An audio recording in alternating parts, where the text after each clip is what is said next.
Can money buy happiness? This is a frequently asked question. In this lesson, we will examine the role of money in determining people's well-being. We will also consider whether money can solve all problems and guarantee lasting happiness. What is happiness? Happiness means well-being. A happy person is satisfied with his life. Happiness is an alternative way to measure whether government policy is effective.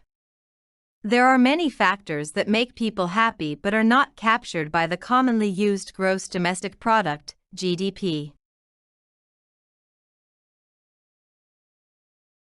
Can money make people happy? While it is impossible to directly consume money, it can be used to obtain things that make people happy. Money can buy basic goods and services, such as food, healthcare, housing, and education. The satisfaction, joy, or happiness obtained from consuming the products money can buy is known as utility in economics. Therefore, money can buy happiness. If a person cannot meet basic needs because of lack of money, he becomes unhappy or frustrated. Why money may not make people happy? Money alone cannot guarantee lasting happiness. The happiness from an increase in money is temporary. Happiness is beyond material comfort. Economics recognizes that happiness depends on more than money.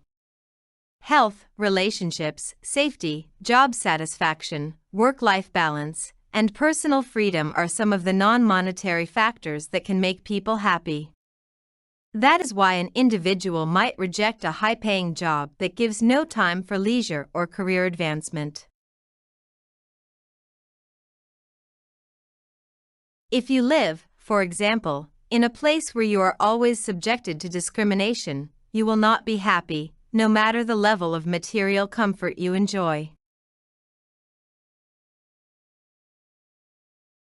Likewise, living in isolation can cause unhappiness even though it is a non-monetary factor. If a person perceives himself to be poorer than others in the same society, he may become unhappy no matter how much money he has in absolute terms. The law of diminishing marginal utility. According to the law of diminishing marginal utility, the satisfaction from every extra unit keeps falling as you continue to consume additional units of a product. This is why satisfaction from every extra unit of money keeps dropping beyond a certain income level. As income rises, every extra unit of money provides less extra satisfaction than the previous one. One can buy more necessities with the first increase in income. Further increase in income can help buy luxury products, which add little to overall happiness.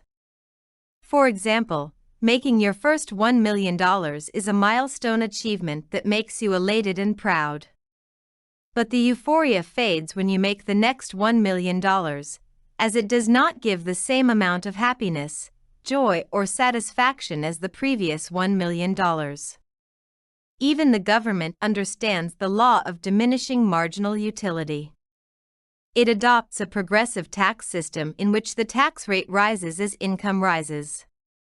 Because the happiness that the extra income gives is declining, the rich care less if the extra income attracts a higher tax rate. Backward bending individual supply curve. The supply curve of an individual can also be used to show that more money doesn't translate to more happiness. A person who earns a little money will be motivated or happy to earn more because his income is hardly enough for his wants.